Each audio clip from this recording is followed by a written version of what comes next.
Okay, this time I have notes and I have a tripod. I think I had mentioned I had made a longer video just off the cuff the other day and found out that that is an issue with YouTube. So we're just going to try to keep this short.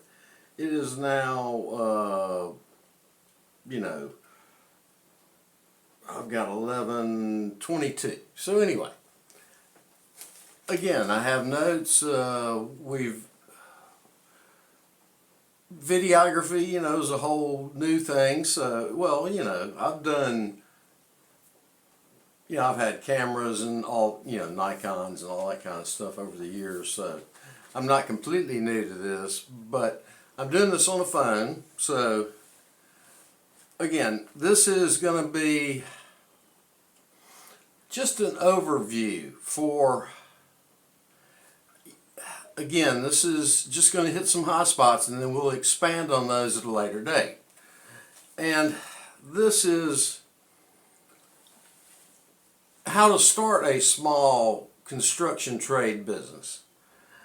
And the basics for it, and what I've got listed is, okay, you got to come up with a business name. And in a lot of cases, you've already been around, worked for different folks, already seen people's yard signs and all that, but that's something to take into account. So probably one of the best ways to do that, and of course I'll expand on this later, but just go on, the web and look around for different businesses, business names and all that kind of stuff. So that's kind of where you start. Then you have, once you have your business name, now we got to come up with logos. Another part of it is you have to have office equipment, file cabinets, printers, a computer, that kind of thing. Then you also need to learn how to do proposals. Again, with the yard signs, that's taken from you try to keep it uniform. In other words, okay, we've got a logo for your yard signs, you've got a logo for your truck, you've got a logo that will go on your proposals, you've got a hat, you got a t-shirt, and it doesn't take, I designed that off of Canva, which is a free app. And you can get a little bit more, I highly recommend it. And anyway, for somebody who's not, real good at designing logos, Canva's a pretty good thing. And of course, another option is you want to develop a friendship with somebody that's in the printing industry. Most of those guys are, that's what they do for a living. So they can guide you in the right way. Then you've got your website, which is nowadays kind of a critical thing.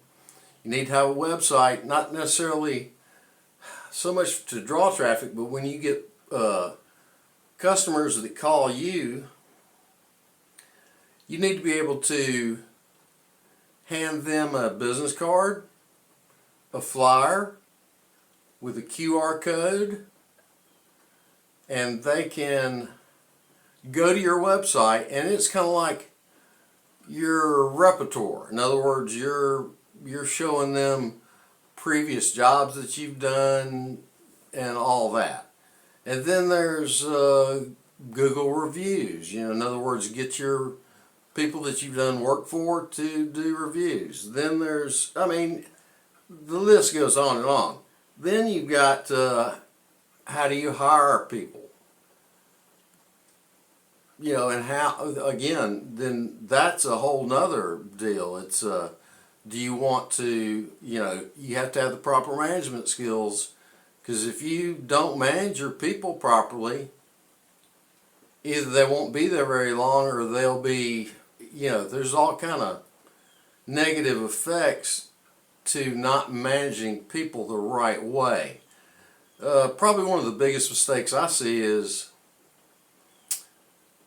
say you've got 3 employees and one of them makes a minor mistake, but you go off the rails and you're screaming at them, that kind of thing, in front of the other employees.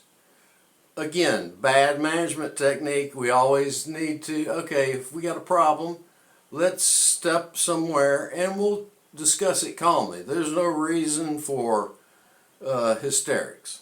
So anyway, that's just a basic management rule. And then, how do you hire people? How do you do interviews? What kind of information do you need from them? Do they have transportation? Anyway, we're not going to get into all that, but in other words, we're just going down some of the stuff that we'll be discussing in the future. And the other is, I like to call it building your skills, and not only your own, but you want the people that work for you to learn, and you need to be, if you're a boss, you've got to be an educator. You not only have to manage people, but you need to be able to educate and teach and do it the right way. In other words, you're not beating them over the head with, something. You're just, encourage them at the very least. And then you've got the skills that some more skills that you need, which is an ongoing process over a lifetime. I always like to say, I like to learn something every day of my life. And then we have, past that, now we've got just the technical end of it. In other words, what tools do you need for your trade? And then you've got something that's very important to me, is that safety skills. In other words, okay, it's one thing to have all these tools, and in my industry, ladders. Ladder safety is very important. And say you're a cabinet shop. Well, that's another perfect example of you as a business owner with employees. Not only do you have to, you really need to know shop safety. And I've worked in shops. I've been around table saws and circular saws and,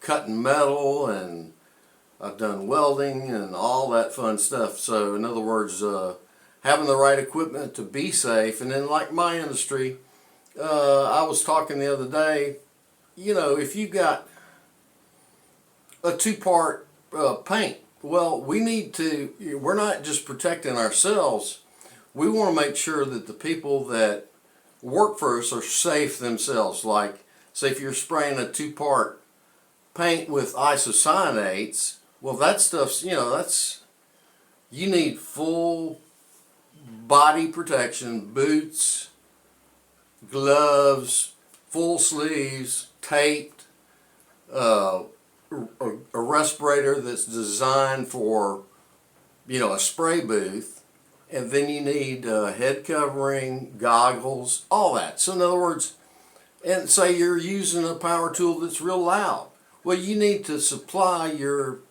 guys with hearing protection. So anyway, again, we're going to discuss all that in further detail in a later video, but for right now, I'm glad you watched, and have a good day. Bye.